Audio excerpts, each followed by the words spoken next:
Good morning, families. Today we are going to talk about fine motor. I've had a lot of parents reach out and ask for additional support in this area. So if your child has an IEP goal of maybe writing their name or forming the letters or using classroom tools, these are some great activities that we can do to work on those skills. Specifically, I had parents asking about ways to encourage their child to form the letters correctly.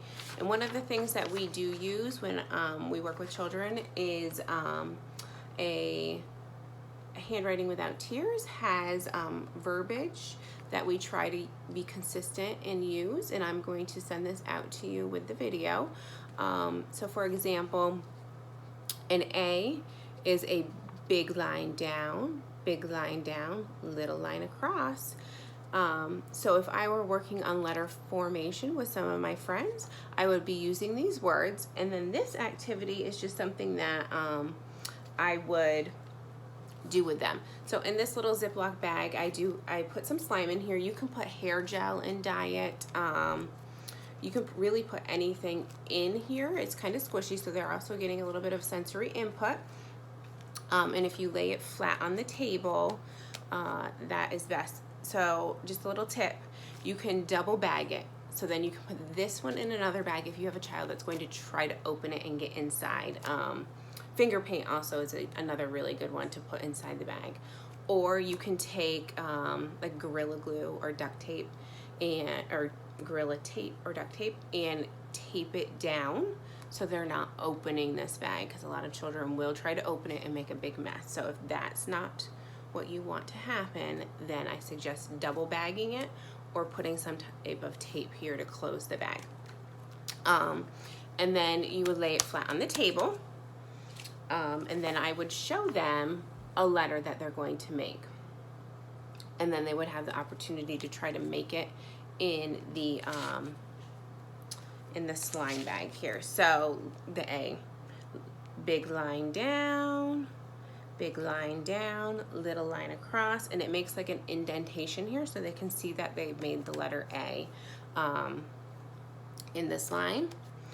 Another thing to do is if you do write the letters out, you can start forming them with Play-Doh. So you're gonna have them start taking Play-Doh and just making a long line or a big line. Okay, here's one big line. It goes here. Now we need to make another big line. Okay, roll out your dough to make a big line. There's your second big line and push it on. Now we need a little line to go across. So you roll out your dough and make a little line. There you go. You just made an A. If your child is starting to use writing utensils, crayons or pens or pencils, sometimes they may be holding them with like a fist. So we call it kind of like fisting it to write. And we want to encourage them to use like a tripod grip when they're writing. So if your child is doing this a lot, one of the tricks that we do use is we break the crayon in half. And if you give them a smaller piece, they can't grip like this to write. So they naturally have to hold it correctly. So if your child is holding a writing utensil with a full fist, I would encourage you just to break the crayon in half, give them a little bit smaller of a utensil to use, and then they will be able to hold it correctly when they start forming their letters. You can also have them use the crayon to write the A in the slime or gel or finger paint, whatever you put in the bag here.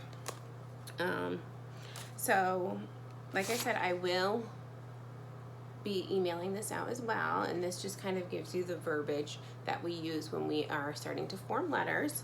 If your child has an IEP goal, such as writing the letters in their name, then I would start with those letters and work on those. So for me, Erin, I would just be working on the letter E and how to form that. If you have any questions, please let me know. Thank you. Bye.